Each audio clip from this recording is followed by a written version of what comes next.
Vous écoutez les podcasts de Medinoc, dédiés à la gestion d'entreprise pour les médecins libéraux. Dans ce nouvel épisode, nous vous aidons à comprendre comment sécuriser efficacement votre couverture sociale, aspect fondamental souvent sous-estimé, mais pourtant essentiel pour garantir la stabilité, la sérénité et la pérennité de votre activité médicale. Choisir d'être bien protégé, ce n'est pas céder au confort, mais bien d'anticiper intelligemment. C'est organiser et sécuriser votre environnement professionnel et optimiser les mécanismes de protection de votre exercice libéral face aux imprévus, petits ou majeurs. Mais concrètement, pourquoi est-ce si important ? Parce qu'en tant que médecin libéral, vous ne bénéficiez pas d'un cadre social préconstruit comme les salariés, mais c'est bien à vous de mettre en place les fondations de votre sécurité personnelle et professionnelle. Une protection bien pensée vous libère l'esprit, vous rend plus serein, favorisant une stabilité durable de votre activité. Alors, comment s'y prendre ? On commence par votre couverture santé. Votre couverture sociale est gérée par la CPAM, Caisse primaire d'assurance maladie, et vous y êtes automatiquement affilié. Il est obligatoire de les contacter pour actualiser votre situation lors de votre installation en cabinet libéral. Vos cotisations sociales sont prélevées par l'URSSAF, Union de recouvrement des cotisations de sécurité sociale et d'allocations familiales, en fonction de vos revenus professionnels, selon une périodicité mensuelle ou trimestrielle au choix. L'assurance maladie obligatoire couvre les soins de base, consultation, hospitalisation, médicaments courants. Mais cette couverture reste limitée, d'où l'importance de souscrire à une complémentaire santé adaptée pour les soins non ou mal remboursés. Pensez à bien faire évoluer votre contrat en fonction de votre mode d'exercice et de votre situation familiale. Passons à la prévoyance. C'est elle qui prend le relais quand un problème sérieux vous empêche d'exercer. Accident, maladie, invalidité, l'anticipation reste la meilleure protection. Le contrat de prévoyance permet de recevoir des indemnités journalières complémentaires en cas d'arrêt de travail, percevoir une rente en cas d'invalidité et protéger vos proches en cas de décès. Question importante pour vous, quel est le coût d'un contrat de prévoyance ? En moyenne, entre 2 et 4% de vos revenus bruts, soit entre 140 et 350 euros net par mois. Un investissement à calibrer selon votre âge, votre spécialité, votre situation familiale. Maintenant, un cas particulier, la grossesse. En tant que médecin, si vous êtes enceinte, l'allocation forfaitaire de repos maternel est une aide financière versée par l'assurance maladie. Son montant s'élève à 3 925 euros bruts au 1er janvier 2025 et réparti en deux versements, 50% au début du congé et 50% après l'accouchement ou l'arrivée de l'enfant. Pour en bénéficier, il est impératif de cesser son activité pendant au moins 8 semaines, dont 6 semaines obligatoires après l'accouchement. Les indemnités journalières forfaitaires sont également versées pendant la durée du congé maternité à hauteur de 64,52 € brut par jour. La durée maximale d'indemnisation est de 112 jours, soit 4 mois, pour une naissance simple. Les indemnités journalières forfaitaires pour un congé maternité s'élèvent approximativement à 1 936 € brut mensuels, représentant un total d'environ 7 226 € bruts.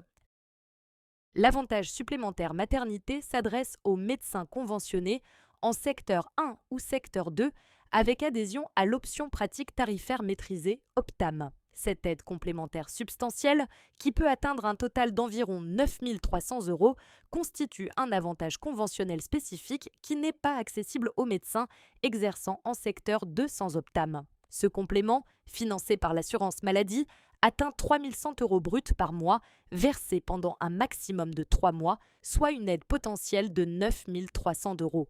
En cas de faible revenu, le montant de cette aide est réduit proportionnellement. Les conditions d'attribution des indemnités journalières et l'avantage supplémentaire maternité incluent l'affiliation à la CPAM depuis au moins 6 mois, la cessation effective de l'activité professionnelle ainsi que la mise à jour des cotisations sociales. En tant que médecin libéral, si vous êtes le conjoint ou la conjointe de la mère, sachez que vous avez droit à un congé de paternité et d'accueil de l'enfant, indemnisé dans le cadre de votre protection sociale de travailleur indépendant. La durée du congé est la même pour les libéraux et les salariés. Ce congé se compose de 2 parties. D'abord, 4 jours obligatoires de congé de naissance, puis 25 jours supplémentaires facultatifs que vous pouvez prendre dans les 6 mois qui suivent la naissance. Et si vous accueillez des jumeaux ou des triplés, ce sont 32 jours supplémentaires qui vous sont accordés. Pour bénéficier de ce dispositif, quelques conditions sont à remplir. Vous devez être affilié depuis au moins 10 mois, interrompre réellement votre activité pendant cette période et être à jour de vos cotisations. L'avantage, la CPAM, comme pour le congé de maternité, les indemnités journalières sont calculées sur la base du revenu moyen des 3 dernières années et plafonnées, environ 89,03 € par jour en 2023.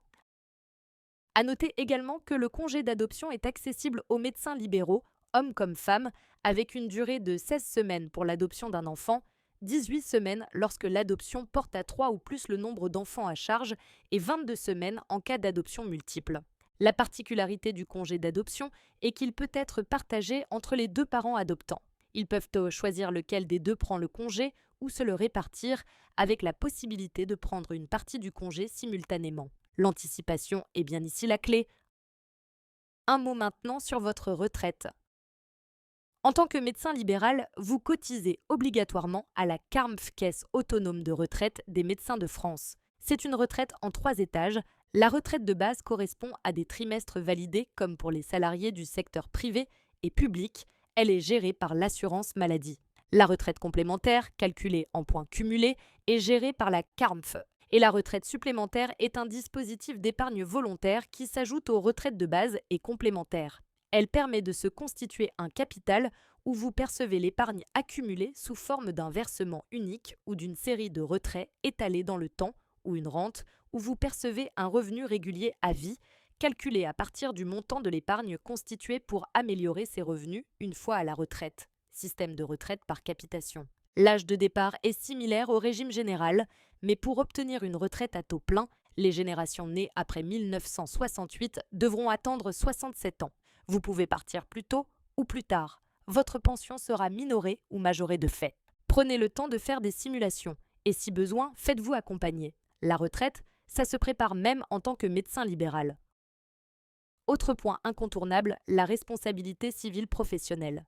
La RCP est obligatoire depuis la loi du 4 mars 2002, dite loi Kouchner, relative aux droits des malades et à la qualité du système de santé. Elle vous couvre en cas de faute, d'erreur ou de négligence dans le cadre de votre activité médicale.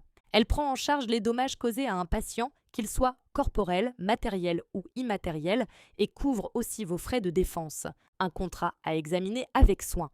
Quels sont les plafonds? Quelles sont les exclusions? Quelle est assez la réactivité en cas de litige? Ne partez jamais du principe que tout est inclus et n'hésitez pas en fonction de votre activité ou de votre spécialité à vous couvrir au-delà du minimum proposé, notamment pour couvrir des plafonds d'indemnisation plus élevés. Enfin, faisons le point sur les cotisations sociales et fiscales, les prélèvements obligatoires sur les revenus destinés à financer respectivement la protection sociale et les services publics français. En plus des cotisations classiques, vous êtes soumis à la CSG, contribution sociale généralisée s'élevant à 9,2% de votre revenu professionnel net, dont 6,8% sont déductibles, ce qui a un impact direct sur le montant de votre impôt. Et la CRDS, contribution au remboursement de la dette sociale s'élevant à 0,5% non déductible. En tant que travailleurs indépendants libéraux, vous ne bénéficiez pas d'un système de prélèvement à la source comme les salariés. Vous devez déclarer et payer vous-même la CSG et la CRDS via l'URSSAF. Ces prélèvements s'appliquent sur vos revenus professionnels déclarés à la CARMF. Une gestion rigoureuse de votre comptabilité est indispensable. Un oubli, une approximation, et ce sont des pénalités ou des régularisations potentielles. Et si vous arrêtez votre activité de manière involontaire, pouvez-vous disposer d'une aide de type allocation chômage. 2 solutions existent. Une assurance privée à souscrire volontairement.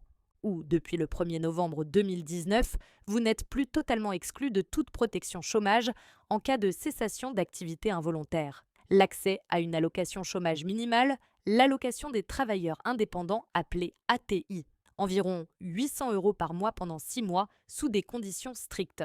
Pour être éligible à l'allocation chômage minimale ATI, le travailleur indépendant doit justifier d'un revenu professionnel moyen d'au moins 10 000 € par an sur les 2 dernières années civiles précédant la cessation d'activité. Enfin, du côté de la vie familiale, comme tout citoyen, vous pouvez bénéficier des allocations familiales si vos ressources le permettent. Vos revenus sont déclarés via l'URSSAF et transmis automatiquement à la CAF, caisse d'allocation familiale. Des aides spécifiques peuvent également s'ajouter selon les cas, allocation de soutien familial, allocation d'éducation d'un enfant handicapé, complément familial. Un accompagnement social peut vous aider à les identifier. En résumé, adoptez une vision proactive. Vérifiez régulièrement l'adéquation de votre protection sociale avec votre réalité professionnelle et personnelle. Mettez à jour vos contrats dès que votre situation évolue, comparez les offres, simulez vos droits, interrogez vos partenaires. Et surtout, ne remettez pas à demain ce que vous pouvez sécuriser aujourd'hui. Merci de nous avoir suivis. Vous savez maintenant presque tout sur la gestion de la couverture sociale d'un médecin libéral. Nous espérons que ces quelques conseils pratiques vous seront utiles. Retrouvez l'ensemble de nos outils sur notre site internet medinoc.org.